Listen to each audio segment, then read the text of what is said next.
Hi, my name is Terry Wilcox, and today we're going to be talking about drug pricing and shortages with, oh, what just happened to, oh, that was, I'm sorry, with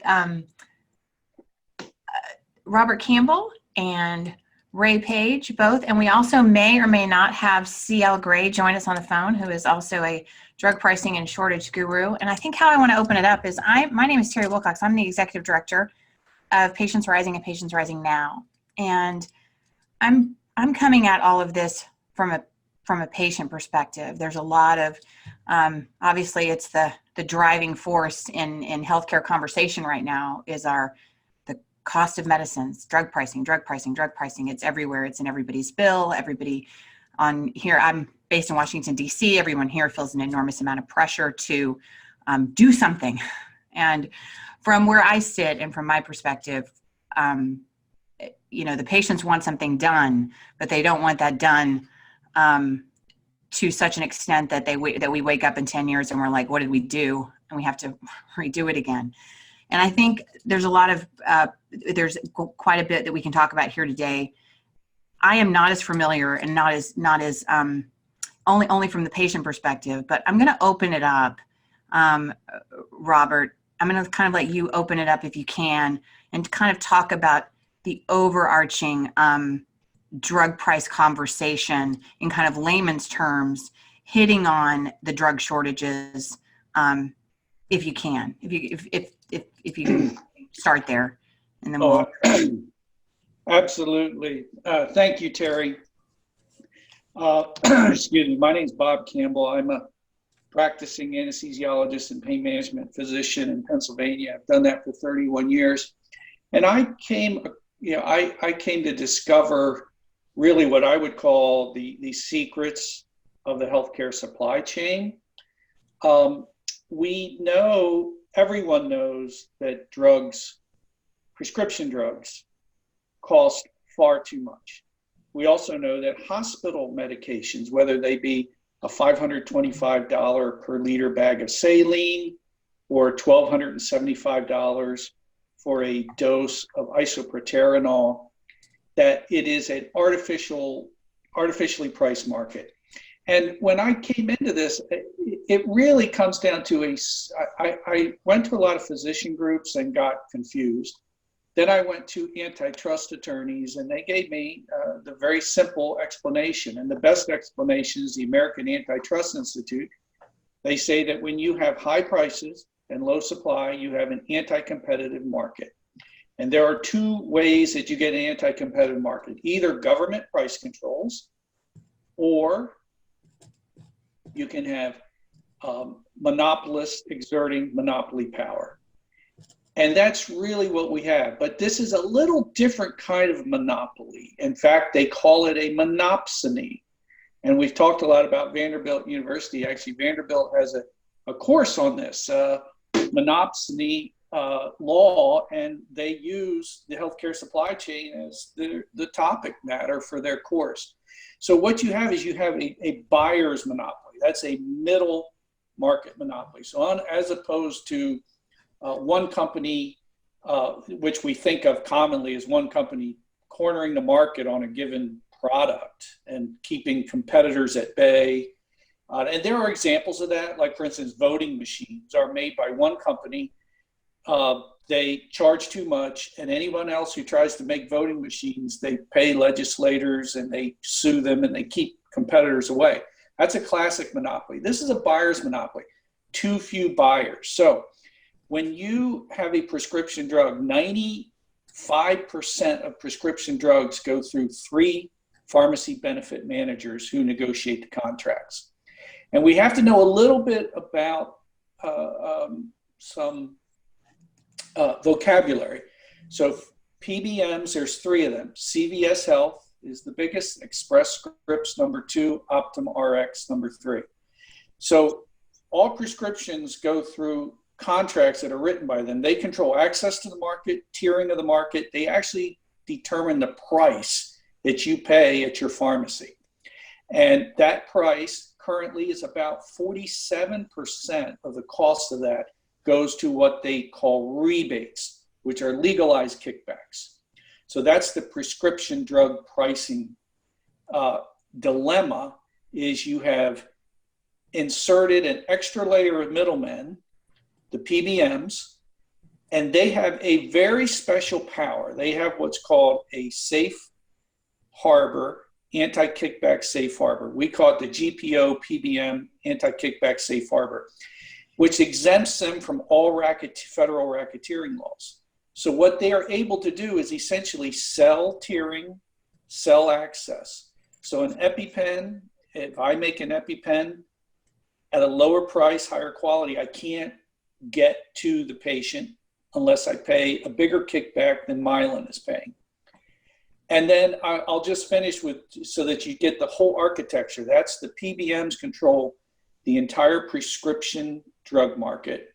The GPOs, group purchasing organizations, are again there's the big four as opposed to the big three. They control all hospital and nursing home purchasing, at least 90% of that. The big four GPOs are Vizient, which alone controls 50% of all hospital purchasing, Premier, HealthTrust, and Intalere. So those are the big four GPOs. They do the same thing on the hospital side. So when a bottle of nitroglycerin costs $1,000 instead of $10, or saline $5.25 instead of $5, there is these secret contracts with hidden rebates, and no one knows about it because they're private contracts. And that's one of the things about transparency. These GPO and PBM contracts are very highly guarded, and if we try to get transparency laws passed, they're going to claim constitutionally protected privacy rights for private contracts. But the GPO PBM safe harbor for kickbacks is the fundamental heart of the medical industrial complex. So the PBM side, we think it's about $150 billion in rebates. And the GPO side, we think it is about $100 billion in rebates. So you're talking $250 billion in legalized kickbacks. Wow. It's anti-competitive, high prices are built in. The higher the list price, all the rebates are a percentage of list price. So if I can tier a drug that's a higher cost drug, there's incentives to do that because everyone makes more money. Wow, what a system. So, Dr. Page, Ray, so first of all, please introduce yourself and kind of give your overview of this situation, how you see it from your day-to-day. Yeah, so this is Ray Page, and I'm a medical oncologist that's been practicing for about 25 years in Fort Worth, Texas, as a private community oncologist where I treat all types of cancers. And every year I see the challenges of affordable delivery of care becoming greater and greater. And one of the greatest challenges is just the relentless escalation of drug prices. And in my independent practice this year, 79% of my entire budget is just in the purchasing of the drugs to give to cancer patients. This has risen every year to where most small independent practices are no longer able to harbor the risk of buying such expensive drugs and stay positive in their revenue cycles.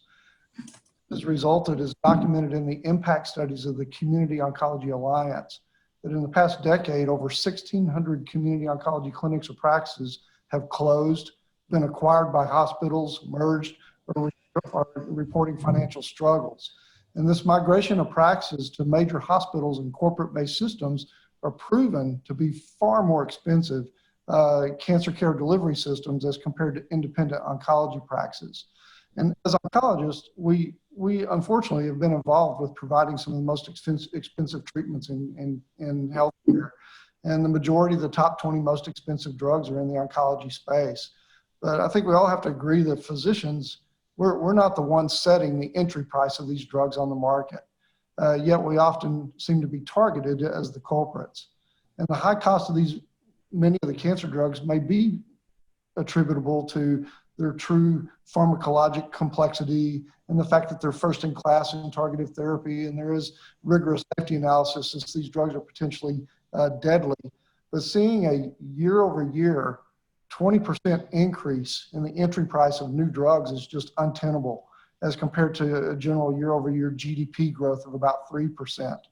So most all cancer centers across the country have their own retail pharmacies, whether or not they're an academic center or a hospital-based practice or an independent community practice like mine. But the impact of the PBMs affecting the delivery of cancer care, no matter how small or great of your center is substantial. And so more and more cancer centers whether we're big or small, are trying to get specialty pharmacy status to be able to combat some of the PBM tactics of, quote, out-of-network direct and indirect remuneration fees, which for my practice is going to be about $1 million this year that I'm paying back to the PBMs, rebate clawbacks and gag clauses. And in general, cancer drugs not only have the risk of substantial physical toxicities that need close pharmacy management, but they also have tremendous financial toxicities for the patients that we can help manage with our own pharmacy staff, in which the resources do not exist with the PBMs. So it's highly preferable that cancer patients get their prescriptions through a highly trained oncology trained pharmacist at our cancer centers to where they have full access to the patient's electronic health records and drug list and who know them personally. And our pharmacy staff has resources to educate the patients and work on foundation and financial issues and to be immediately available by name to triage further questions and symptoms. And this is what's best for the patients. Unfortunately, the PBMs are redirecting our treatments from our pharmacies to theirs, and they're trolling for our patients. I can tell you that in recent years, we've seen the PBMs just consume the space, and we've seen the erosion of our oral anti-cancer prescription management through our own pharmacies by approximately 10% per year. So we've gone from 30 to 40 to 50 to now 60% of our oral cancer drugs that we prescribe are now directed through the PBMs. And 70% of those are concentrated, as mentioned previously, in basically 4 of these behemoth pharmacies, Aetna and Cigna, Aetna CVS, Cigna Express Scripts, Walgreens, and United Optum. And just in the specialty pharmacy industry, that's a $146 billion industry that's being run through the PBMs.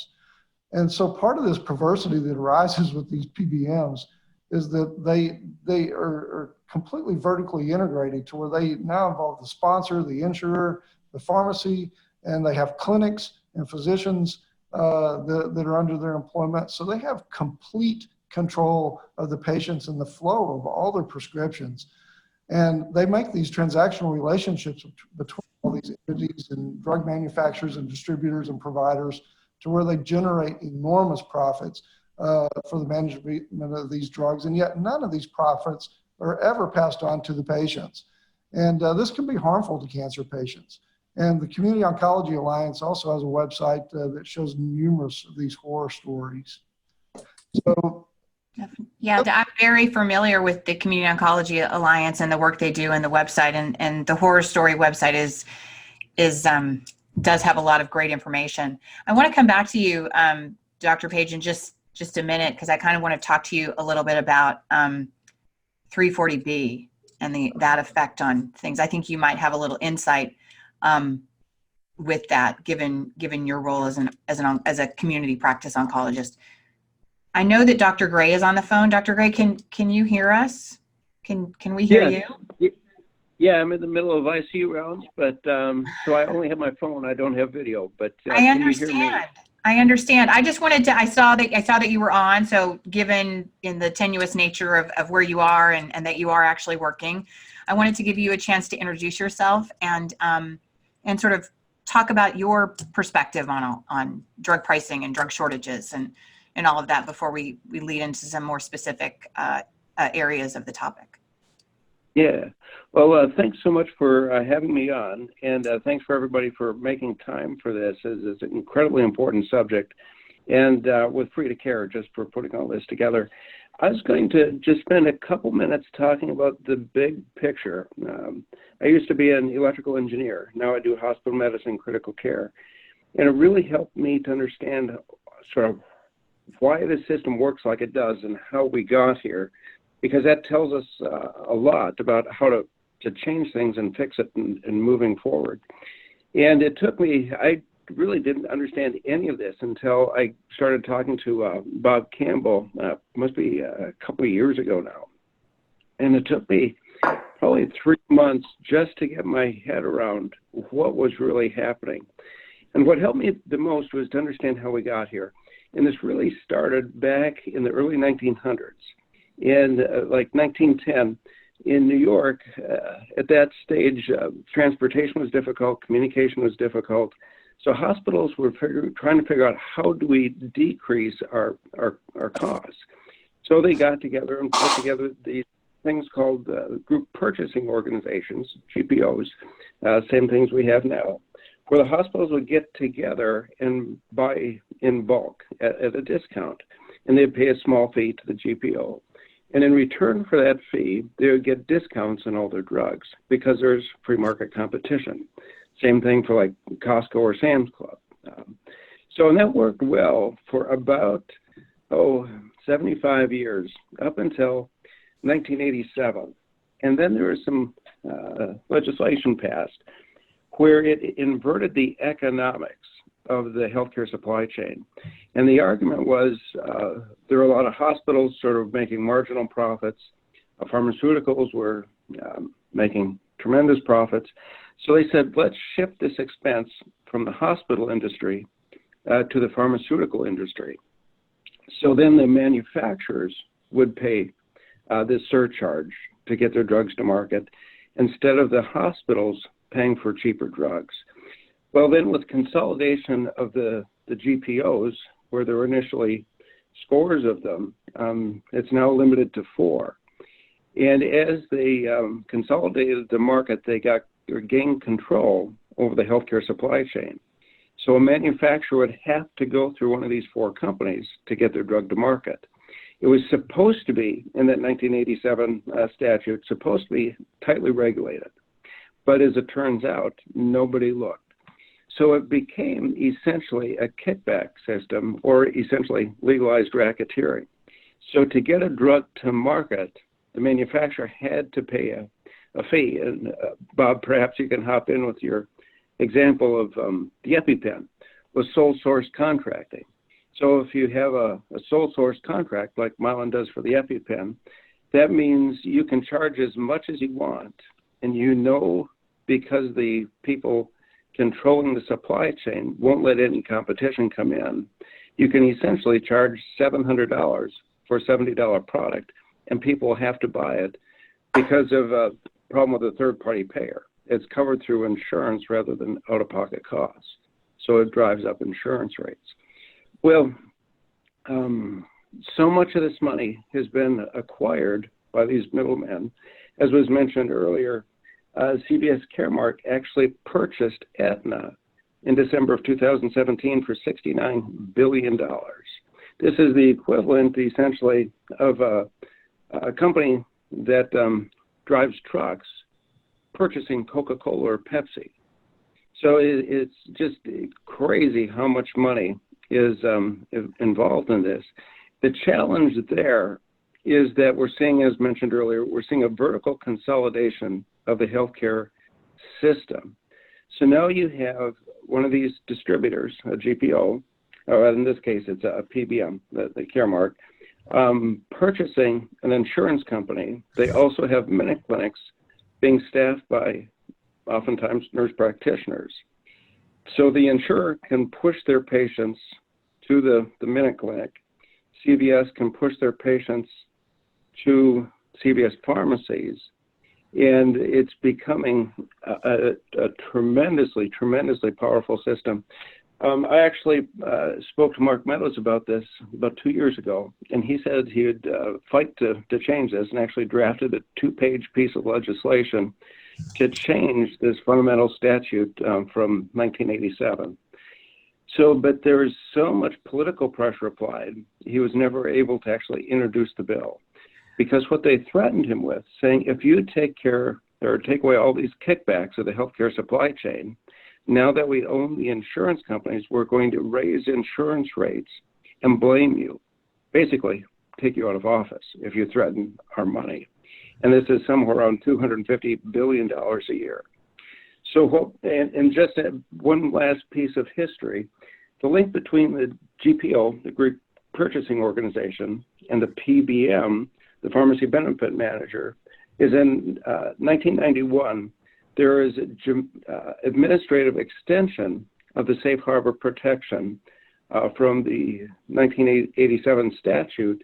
It was administratively extended to from the inpatient healthcare supply chain, the hospitals, to the outpatient healthcare supply chain. So the protections the GPOs had by statute given in 1987 were extended administratively to the PBMs in 1991. That makes it slightly easier to go after the PBMs because they have administrative protection. However, they still have a tremendous amount of money. Dr. Campbell and I put together a white paper back in January of 2018 that actually found its way to the president. And President Trump actually started to change administratively some of the GPO protections. Of course, as Senator Cassidy said, the empire will strike back, and they did, forcing Trump to pull back on those administrative changes. But we still have access. We're working with the Republican Study Committee, working with several other groups inside DC, including the White House, to continue to push this issue. But essentially the fix is what that two-page bill that Congressman Meadow wrote, that if we can take away these safe harbor protections given in 1987 to the GPOs, it'll necessarily remove the safe harbor protections of the PBMs and return free market competition to the system. So Right. In a handful of minutes, that's my best summary of what's happening.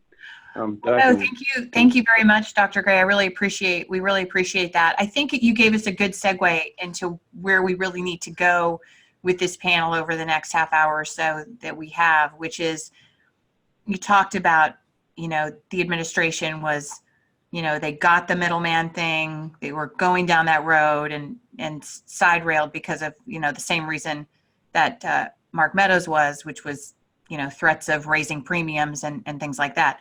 So now we're sitting at the crossroads of a demand for something to be done with drug pricing. And we've got this Grassley-Wyden bill in the Senate. And we've got this horrific thing in the House that I can't even begin to, comprehend how bad it is.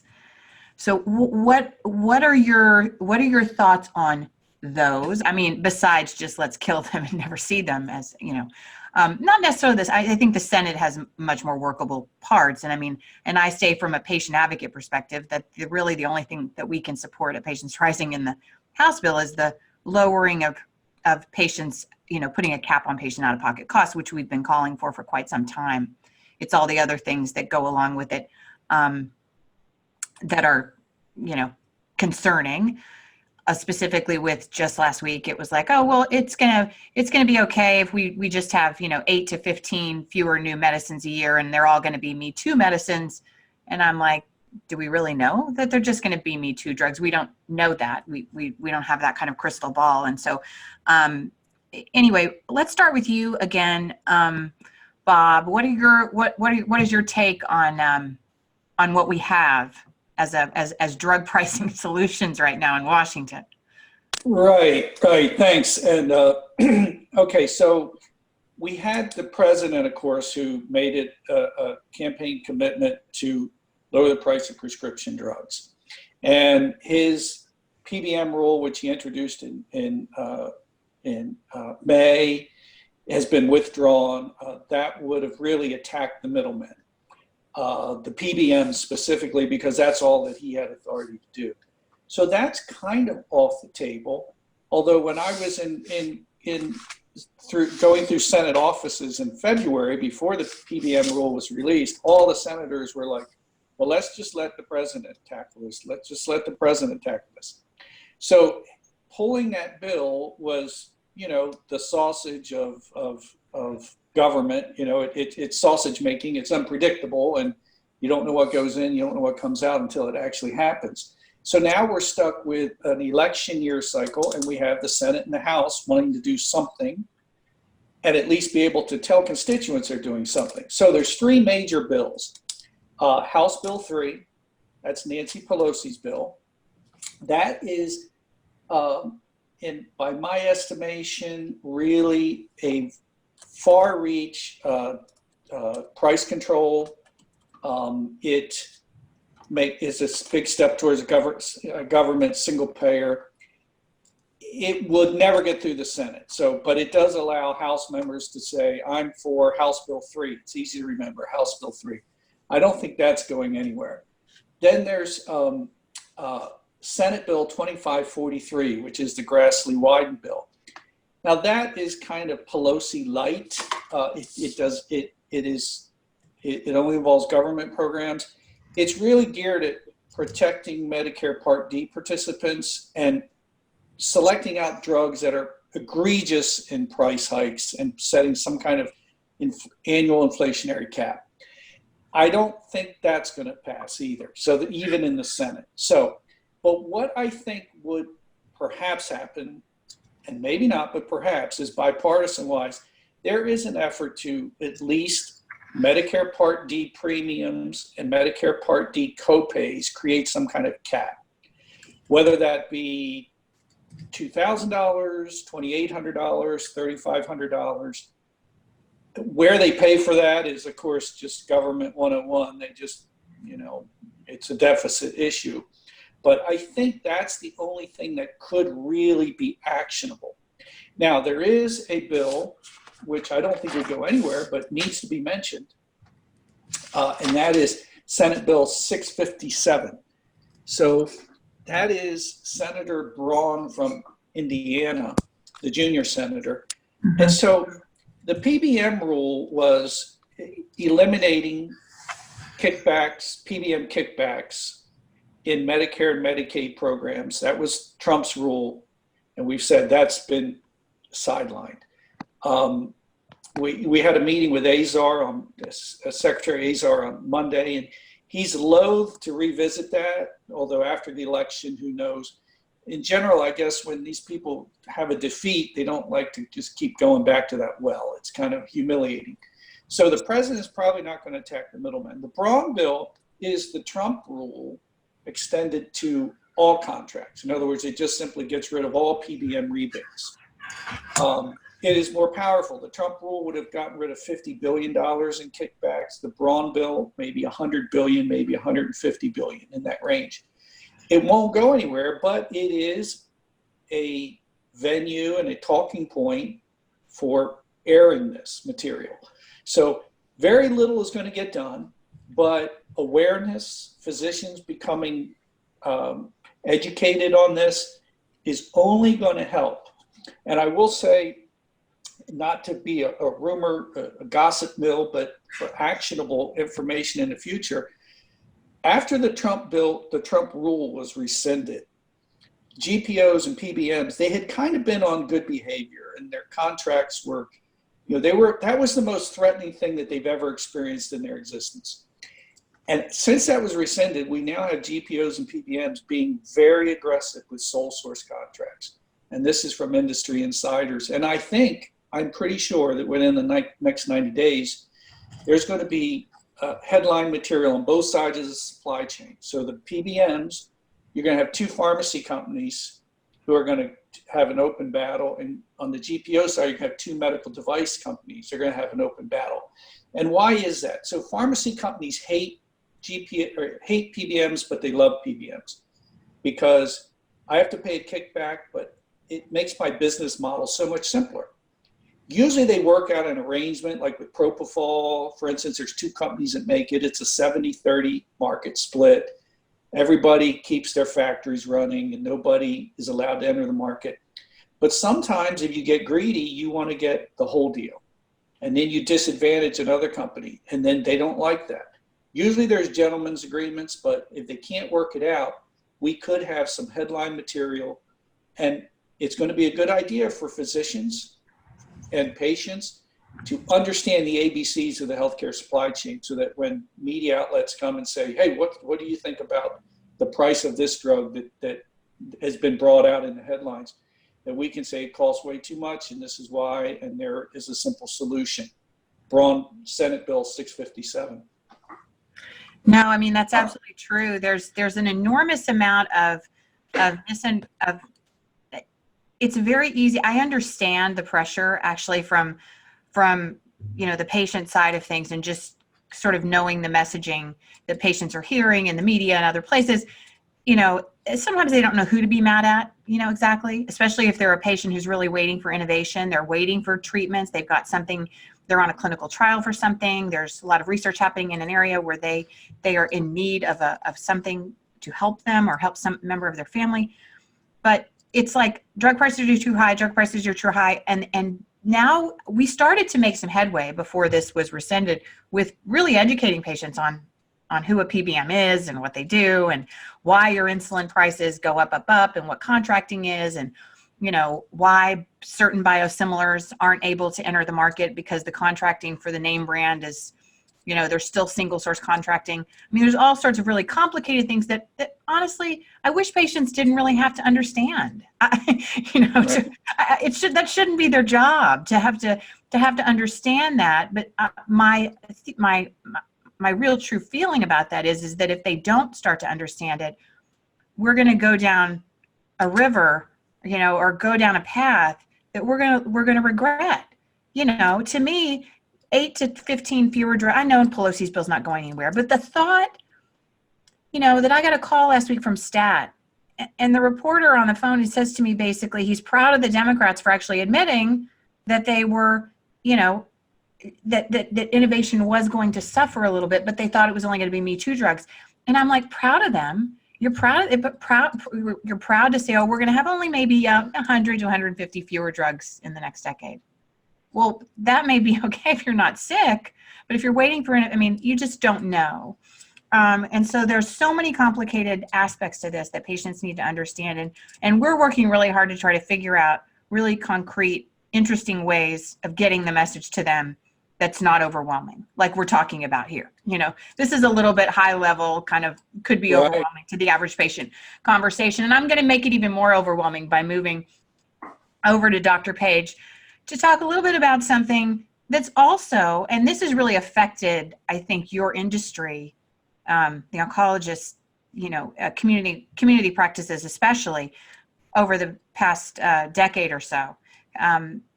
Because when I got into patient advocacy, I started in oncology, and 85% of cancer care took place in the community setting. I know it's not that number anymore. Not even close, it's significantly dropped from that number. And I think it's like, what is it, around 70 now, Dr. Page? I think it's even closer down to 50%. Oh, wow. It's even lower than that. Okay. Wow. So it's devastated even more than I thought. There is something that I just want to touch on a little bit, and I know you can speak to this, called 340B. And I speak to this because part of this 340B, bringing things back into the hospitals, and I know when the 340B program started, it was a program that started with good intentions. There were roughly 500 and something hospitals that qualified for these lower cost medicines. And just to understand, 340B is a program where hospitals or clinics or whoever qualifies as a 340B outlet can purchase medicines for much, much, much cheaper discounts. But what's happened is now that number, which slowly kind of stayed in the 550-ish range for, the first 10 years or 5 years or however, the first part of its tenure, it didn't grow. But then I think right around the time right before Obamacare passed, or around that time, 2007, 2008, now you look at 2000, now where we are today, it's like well over 2,000,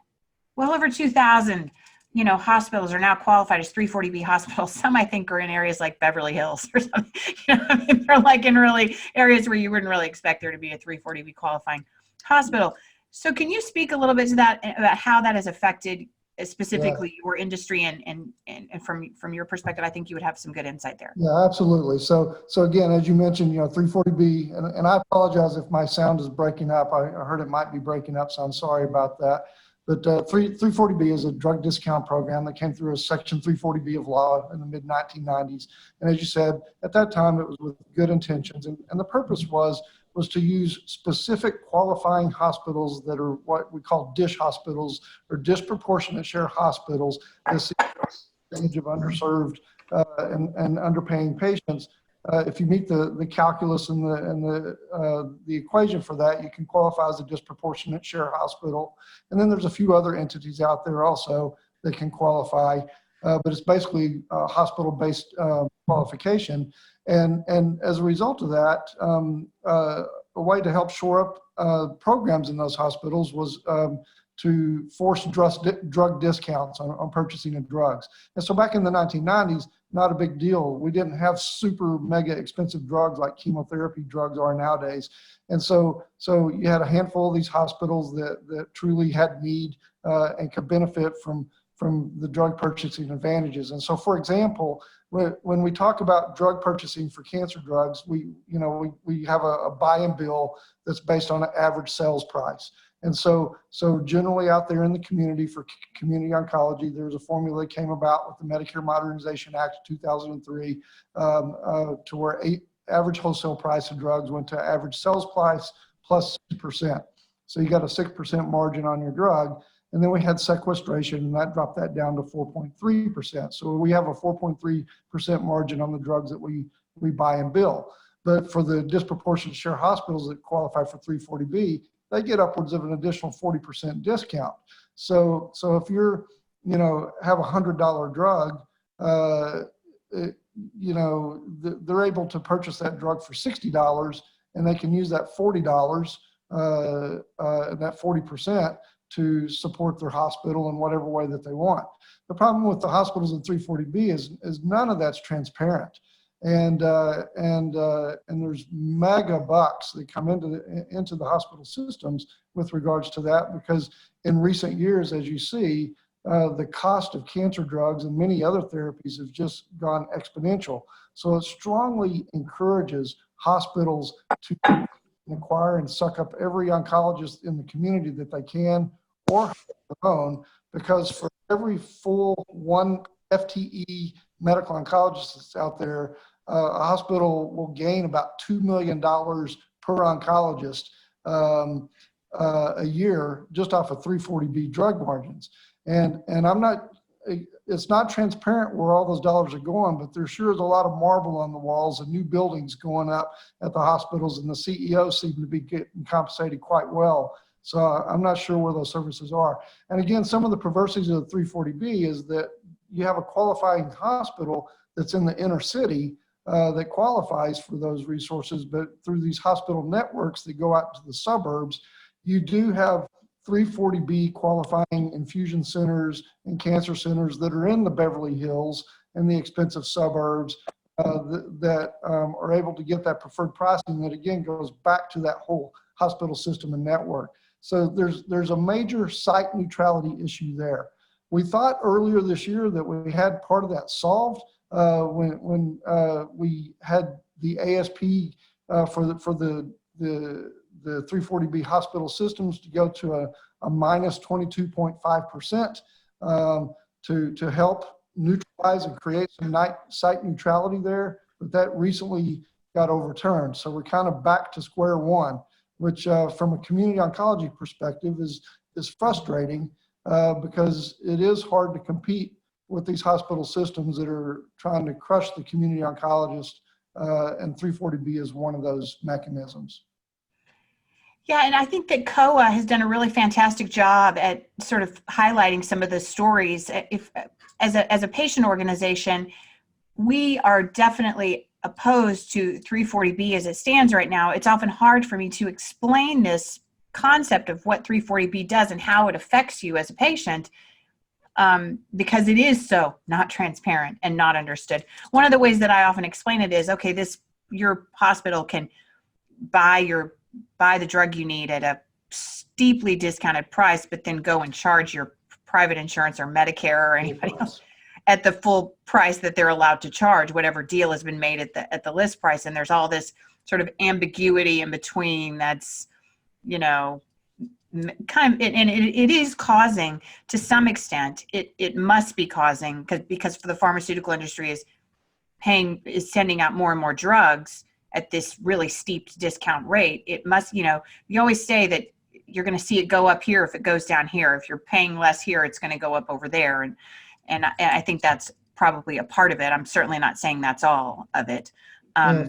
For example, you know, hospitals very much want my practice, you know, with 20 doctors. So if you just look at the 340B margin, if they could take my practice in to their employment, you know, that's $40 million a year that they would make off of our 340B drug prescribing. Where that $40 million would go from our practice, I don't know.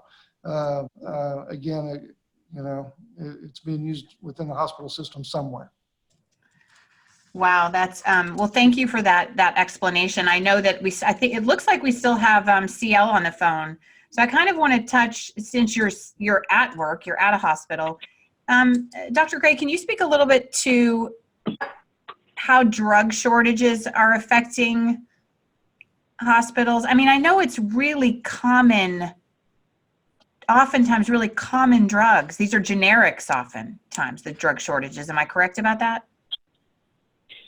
Yes, yeah. We have a computer actually up in the physician lounge that routinely kind of scrolls through the current drug shortages. And sometimes we've been out of IV cardizem that we use for folks with AFib, and just a lot of common medications like bags of normal saline. We were out of 1 liter normal saline bags. So, and that should just absolutely never happen in a true free market. And a lot of times when I'm up in DC, I get pushback saying, no, this really isn't the case, and these middlemen actually help the system. But they're never able to explain why, if the healthcare supply chain is functional, that we're short of salt water. I mean, that just shouldn't happen in the United States. That doesn't even make sense. No, not at all. Well, it makes sense when you think about the money involved. Right. I mean, it does. It makes sense. I mean, knowing what you know, but I mean, to the average person, for you to hear that we're out of saline. Oh yeah, that part. Yeah, I was talking about what makes sense is when you look at the money involved and how it flows back to help fund political campaigns. It makes a lot of sense why the politicians are loath to take this on. Right. So as I think we've got roughly, before we open up to any questions that we have a few minutes left. You know, from where we sit on the patient side of things, and I talk about this all the time. Drug prices are too high. Drug prices are too high. That's what everyone says. And I want to talk a little bit about two policies that are really thrown about that. You know, and just to kind of get your take, and again, I'll go back to you, Dr. Campbell. What are your thoughts on the things that are very prominent in the bill that people seem to think are popular? They sound reasonable, but at the end of the day, even if we did that, is it really going to help? And one of them is negotiating with Medicare. That's one of the big ones. I guess we could negotiate with Medicare, but what would that actually do to the average patient's drug bill? Well, I think, you know, Washington is really big on what I call fake solutions for real problems, because they need something simple that they can say on the stump. And I think it's just a classic example. The best way to lower prices is to reintroduce elements of free market competition. And there's so many opportunities here, there, and everywhere. You know, the 340B program is a classic example of a well-intentioned government program, which was a bunch of, you know, a consultant, a group of consultants kind of emerged, a cottage industry, and they kind of went to figure out ways for hospitals to gain control of that, and then to literally weaponize it against oncologists, because hospitals benefit from those oncology patients being treated in the hospital because they earn so much more money. So the 340B program has been turned into an inflationary element to the budget. It goes beyond healthcare to the whole federal budget. And it's just a classic example of how these programs, the medical industrial complex, repurposes things. So if you had Medicare, if you had single payer negotiations, the thing that the safe harbor does, and also that would do, is stifles innovation, because you get to where you're no longer able to have a vibrant marketplace that newer, better drugs, newer, better devices get a chance to get to the marketplace. And I just don't see that these swamp solutions are going to be in favor of the patient, getting lower cost and higher quality. And it all comes down to awareness. And like you've said, Terry, it is so hard to make this simple. We do have a 4-minute video, which maybe Citizen Health would make available. I don't know if they can even run it if they want to, but President Trump, one of the things in his Rose Garden speech, he went off the teleprompter one time and he said, we are very much eliminating the middlemen. The middlemen became very, very rich, right? Whoever these middlemen are, and a lot of people have never even figured it out, but we're going to make it so they're not so rich anymore. And so he has a way of speaking very plainly, and in some ways, that's what we have to do. We can get wonky about 340B, and lawmakers have been talking about this for 8 years now. How do we fix this so it serves the underprivileged people in underserved communities, and it doesn't bankrupt, our budget? And as long as you have the medical industrial complex weaponizing it and using it for their own purposes, that's going to happen. So I wish I had an easier solution, but Terry's going to take a lot of education and awareness about what works for real, not the fake solutions. I understand. Actually, Dr. Page, I have 2 questions directed for you. So I'm gonna put those out to you now. One of them is, Dr. Page, one of the big PBMs is Optum. Do they own a large number of oncology practices, and how does this impact patients and costs? Is that? So Optum has bought a lot of practices. I am not sure if they have bought a lot of oncology practices. Not sure about that. In general, and not being on the inside of Optum and working for Optum, I'm not sure, but I'm sure that the practices would certainly be beholden to certain formularies, restricted formularies. But I'd be hopeful that if there's oncologists that are trying to practice value-based care and getting the right drug to the right patient at the right time. Gotcha. And this one, another question for you is, have you ever been denied a reimbursement after you've already administered chemotherapy? That's happened on occasion. And one thing that we've kind of learned, and we tell our billing office, is that, pre-authorization still does not mean assurance of payment. So we can get pre-authorizations and approval to start a therapy, and we buy the drug, put it in the vein of the patient, give it to the patient, and then down the road, the insurance will come back and deny that. And obviously that's a killer for us, because we've bought potentially tens and thousands of dollars worth of drug that we've given to the patient that the insurance is now denying. Now, fortunately, that rarely happens, but it does happen. But when you have an independent practice like mine, where margins are narrow, you have a few of those kind of things. If you have a few errors, a few, pre-authorizations that ultimately retrospectively get denied and all, it only takes a handful of those to take us underwater and actually kill our practice. Yeah, I can imagine. My father in Denver, he was the practice administrator for a practice, and I've heard some real horror stories around that issue. Actually, he's retired now, but back in the day, it was those are very expensive drugs. You don't want to be on the hook for them. before we close out here, I think we have about 9 minutes until the conference is closing for day 2.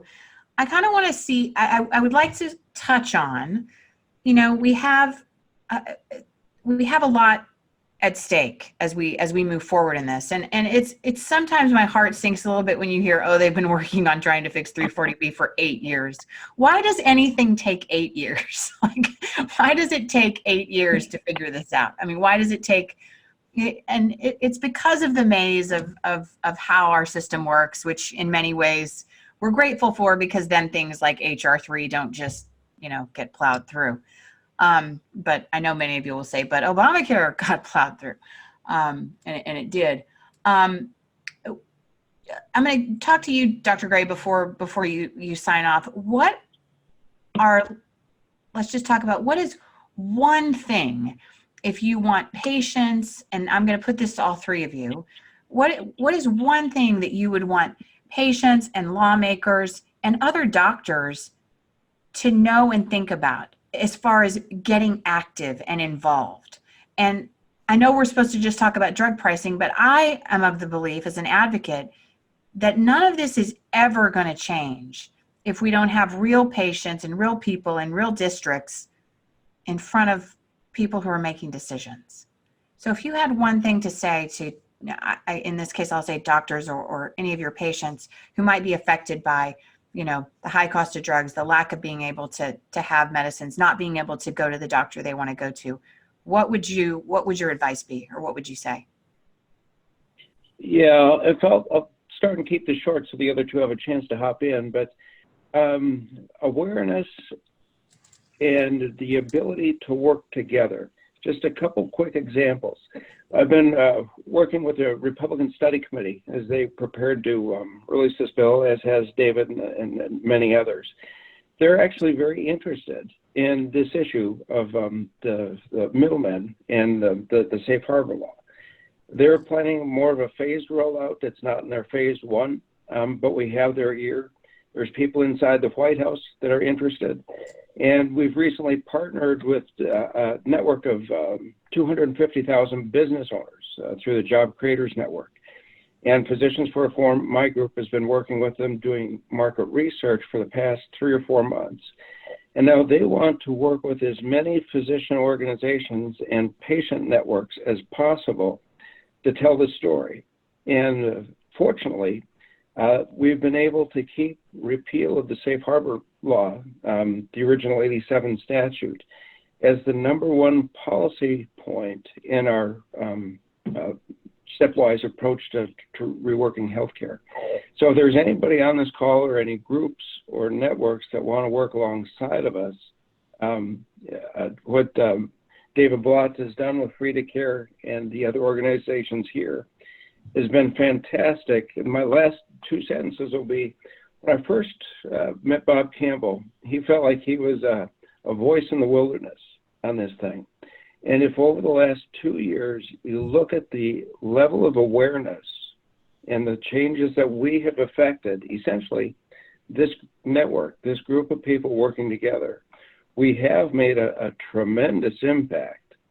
And if we continue to work together and broaden our reach, I think we can actually win on this issue, because we're right, and patients hurt too much, and we just have to mobilize our patients.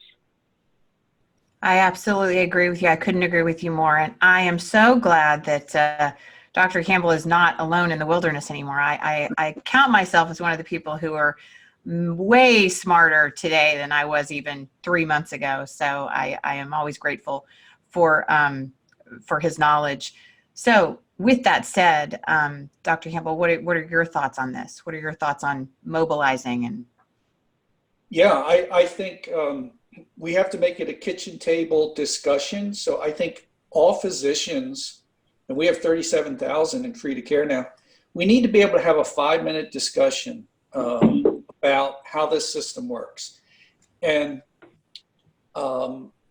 we have a 4-minute video which has been distributed. It's an animated video, and on the bottom of that are 11 links that are kind of a sampler across the spectrum of GPOs and PBMs, how it works, that have been published in newspapers and journals. I think all physicians should watch that 4-minute video and read those 11 links. That's your primer. And then if you can talk about it for 3 minutes, you're better than 99% of people in America. So what CL said is so true, and that conversational awareness. The second piece that I would say is we have the Braun bill, and we have the bill which is not introduced, which is our original bill, which goes back a long ways, but Ensuring Competition in Hospital Purchasing Act. We have a big advantage in that there is just one safe harbor that both of these supply chain middlemen rely upon 100%. As I say, they're both in the same little rowboat. And so they're in the one safe harbor. So that's our advantage.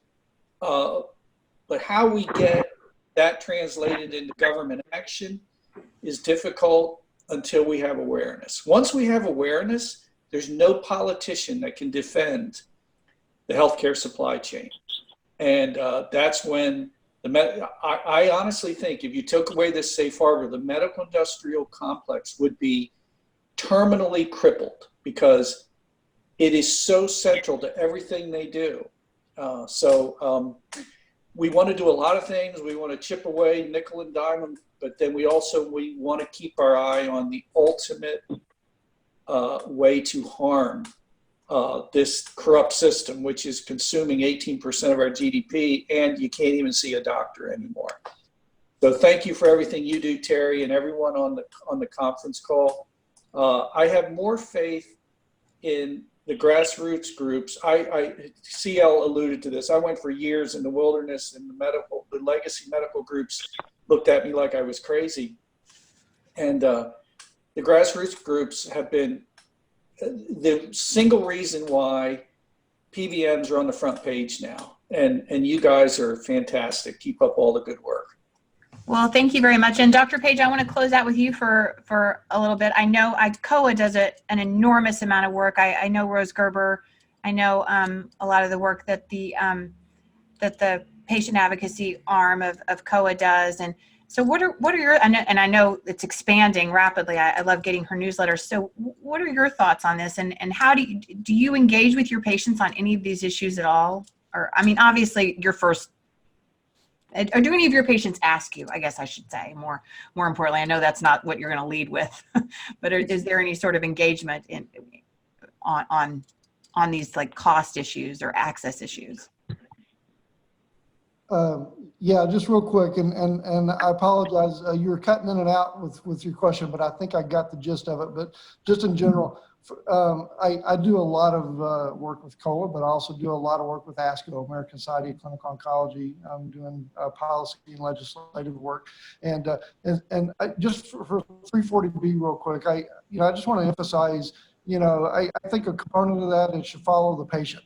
So if you got a disproportionate share, quote, patient that's underserved, it should follow those resources should follow that patient, no matter where their side of delivery of care is. But that requires a law change, which can take many years, as you described. But sometimes we can work on some of those 340B issues, trying to change the rules, such as making changes with ASP 22.5 and that kind of thing. But in general, people have asked me, why do I spend every waking hour that I have just trying to write policy, understand policy, go to Washington, D.C. to try to influence our congressmen and politicians, and go visit the agencies to try to influence the rule makers and so forth. And I'm telling you, what drives me is it always comes back to the exam room with that doctor-patient relationship. And when I have a patient in front of me that's trusting me with their life with cancer, and I run into external pressures and more rules and laws and legislative activities that interfere what I need to get done for that patient and interfere that doctor-patient relationship. It's when I see those adverse outcomes in my patient, that's what drives me to go back to Washington, D.C. or to Austin, Texas, to try to make differences for my patients.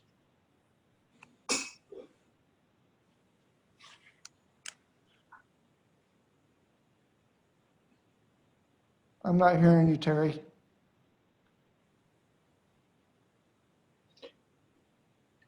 I muted myself because you said that, and then I just started speaking. I apologize. Anyway, I wanted to say thank you, Dr. Gray, Dr. Campbell, Dr. Page, for your time today. I really appreciate it. And also Free to Care, Citizen Health, Brandon, David. This is really a great honor to be able to moderate this panel today. And I hope all of you have a fantastic rest of your weekend.